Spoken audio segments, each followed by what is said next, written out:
Hello bachon, let's read the given question, and the question states that if sum of x terms of a series is s of x equal to 1 divided by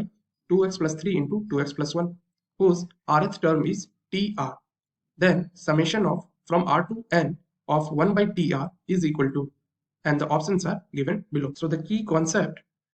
to solve this question is, suppose हमें एक summation of series given है s of n, and we have to find the nth term of that series, nth term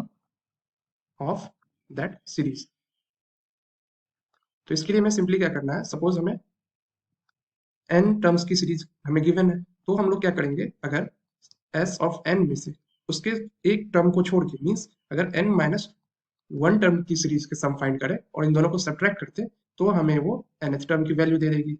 तो यहाँ पे हम लोग इसी concept को अप्लाई करने वाले हैं। हमें n टर्म्स तक की सीरीज की समेशन गिवन है, हम n माइनस 1 टर्म्स के लिए सीरीज के लिए सम निकालेंगे एंड देन उन दोनों को सब्ट्रैक्ट कर देंगे, तो हमें nth टर्म की वैल्यू फाइंड हो जाएगी। सो जो हमें सीरीज गिवन है,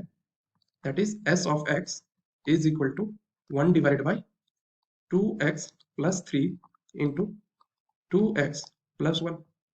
अब हमें यहाँ से s of x minus 1 find करनी है, तो हम लोग यहाँ पे क्या करेंगे, x को x माइनस 1 से रिप्लेस कर देंगे, then we will get 2 into x minus 1 plus 3 multiplied by 2 into x minus 1 plus 1। तो फर्दर इसे हम लोग सॉल्व करें तो ये हो जाएगी s of x minus 1 equal to 1 divided by, अब यहाँ पे हम लोग 2 से मल्टीप्लाई कर देंगे यहाँ पे, तो ये हो जाएगा 2x माइनस 2 प्लस 3, तो ये क्या हो जाएगी 2x minus 2 plus 3 is plus 1 multiplied by, अब यहाँ पे 2 से मल्टीप्लाई करेंगे 2x माइनस 2 प्लस 1, ये हो जाएगी 2x माइनस 1। अब हमें x टर्म सुनना हो, अगर हमें x टर्म चाहिए, दैट इज उसके लिए हम लोग क्या करना होगा, इसको हम लिख लेते हैं tx equal to s of x minus s of x minus 1 put कर देते हैं। तो s ऑफ x हमें गिवन थी 1 upon 2x plus 3 into 2x plus 1 minus, और s ऑफ x माइनस 1 हमने अभी फाइंड किया है, that is 2x plus 1 into 2x minus 1। अब यहाँ से हम लोग 2x प्लस 1 दोनों डिनोमिनेटर में कॉमन है, तो हम लोग यहाँ से कॉमन ले लेते हैं, 2x प्लस 1 को कॉमन ले लिया, तो यहाँ पे रिमेनिंग होगी 2x प्लस 3 और यहाँ पे रिमेनिंग होगी 2x माइनस 1। तो अगर हम लोग यहाँ पे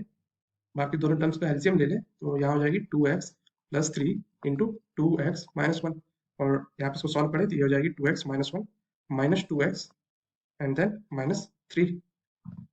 तो यहाँ से ये minus 2x cancel, minus 1 and minus 3, ये हो जाएगी माइनस 4। तो हम लोग लिख सकते हैं minus 4 divided by 2x plus 1 into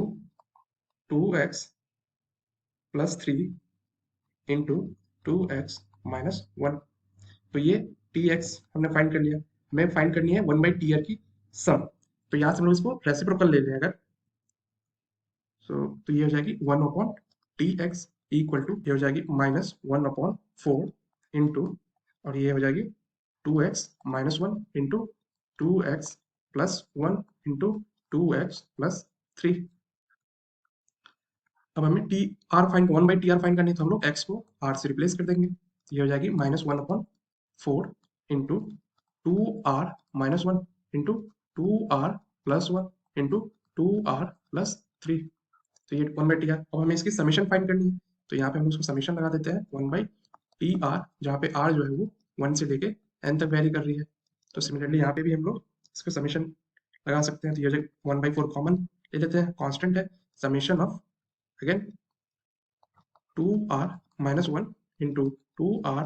plus 1 into 2r plus 3, where r is varying from 1 to n, hence summation of 1 upon tr, r from 1 to n is equal to summation of, so यहाँ पे minus 1 by 4